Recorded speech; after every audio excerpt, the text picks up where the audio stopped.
Sir हम life में सब कुछ को बड़ा करना चाहते हैं, मगर सर हमें फियर होता है सर कुछ ना कुछ। तो सर मैं जानना चाहता हूँ आपकी तरह सर फियरलेस कैसे हो सकते हैं सर? कितने लोग चाहते हैं? आई आंसर दे। और तेरी इतनी मेजॉरिटी, आपको तो भाई पॉलिटिक्स में होना चाहिए। सर मैं जानना चाहता हूँ सर आपकी तरह सर एब्सोल्युटली फियरलेस कैसे हो सकते हैं? मेरी तरह? Yes sir. मेरी तरह तो एक ही है भैया इस दुनिया में।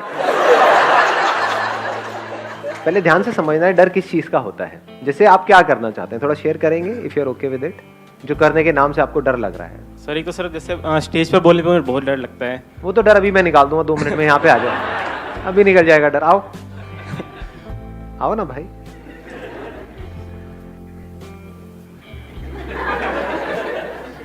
Thank you sir. अब बताओ क्या डर है इसके अंदर? इन खचरों से क्यों डर रहे हो?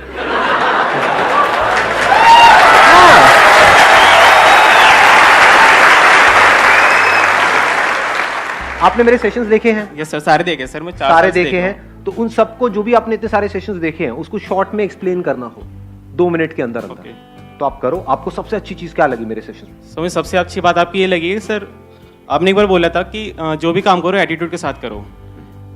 आपने बोला था कि मेरा ये है, आप तुझे चाहिए तो ले, नहीं तो आगे जा, मुझे कोई फर्क नहीं पड़ता। हाँ सर ये चीज मुझे बहुत अच्छी लगी। इन सबको बोलो कि देखो मैं तुमको ये बात बता रहा हूँ, चाहिए तो लो, नहीं तो तेल लेने जाओ। इसकी डेप्थ को समझो। ये जो मैं वर्ड यूज करता हूँ ना, साथ वाले गए तेल लेने, इसको समझने की कोशिश करो। मतलब किस वे में बोल रहा हूँ कि इसका मतलब वो कुछ भी बोल रहे हैं, कुछ भी सोच रहे हैं, उससे हमें फर्क नहीं पड़ना चाहिए। हमें जो करना है वो हमें करना है। यानी हमने किसको छोड़ा? काम को नहीं छोड़ा, बोलने को नहीं छोड़ा, रिजल्ट को छोड़ दिया, कॉन्सिक्वेंसेस को छोड़ दिया। जो कॉन्सिक्वेंसेस की परवाह नहीं करता है उसके अंदर डर नहीं होता है। अब यहां पे थोड़ा सा समझदारी से आगे बढ़ना होता है। You're okay? कुछ और बोलना है? नहीं सर। कोई डांस वांस? नहीं सर। गाना वाना? नहीं सर। तो बंगड़ा शंगड़ा? नहीं सर। हो गया? चलो okay, please have a seat.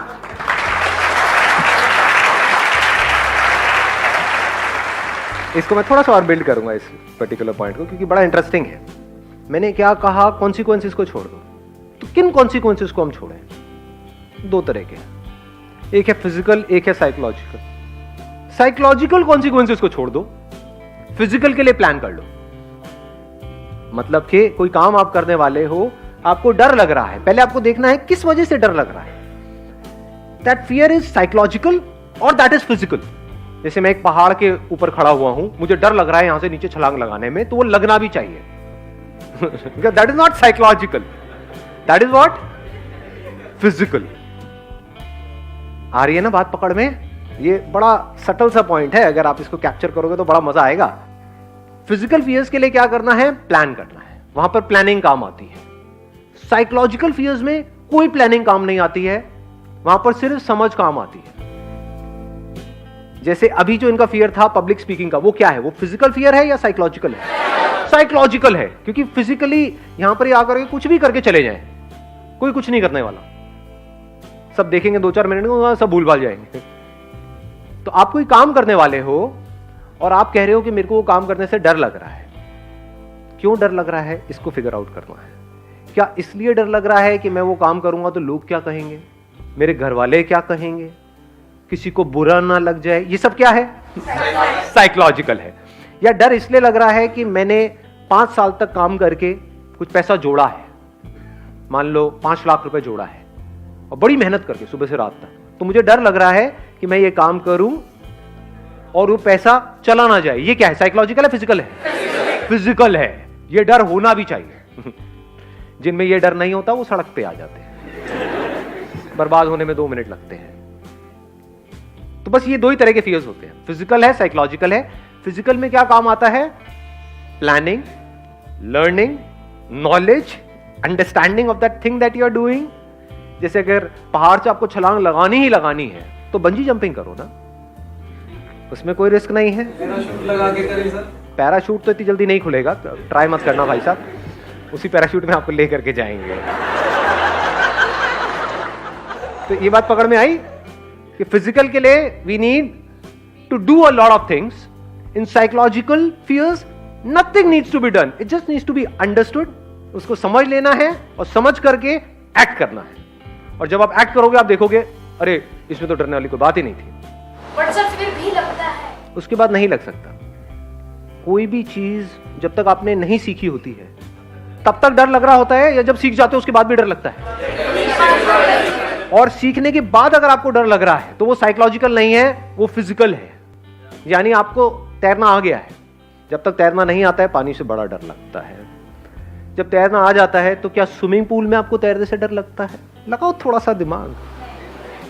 But अगर समुद्र में तैर रहे हो वहां पे डर लगता है? क्या लगना चाहिए? नहीं लगना चाहिए। या 2 किलोमीटर अंदर चले गए फिर कह रहे हैं भैया आई एम फियरलेस। समझ पा रहे हो?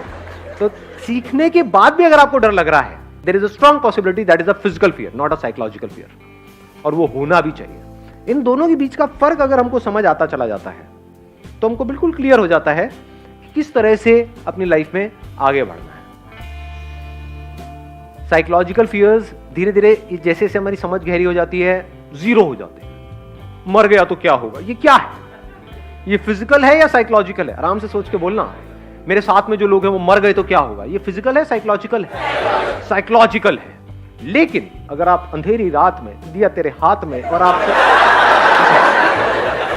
चले चले जा रहे हो किसी सुनसान सड़क पर और आपके सामने से कोई 2 बंदे आ रहे हैं गन लेकर के या नाइफ लेकर के, अब आपको डर लग रहा है, ये क्या है? फिजिकल है। ये होना भी चाहिए। ठीक है, मॉडर्न नहीं बनना है बेकार में जी, समझदारी से आगे बढ़ना है लाइफ में। अगर इस तरह से आप अलग अलग करके देखोगे तो ऐसा कोई डर नहीं है इस दुनिया में जिसको कॉन्कर ना किया जा सके।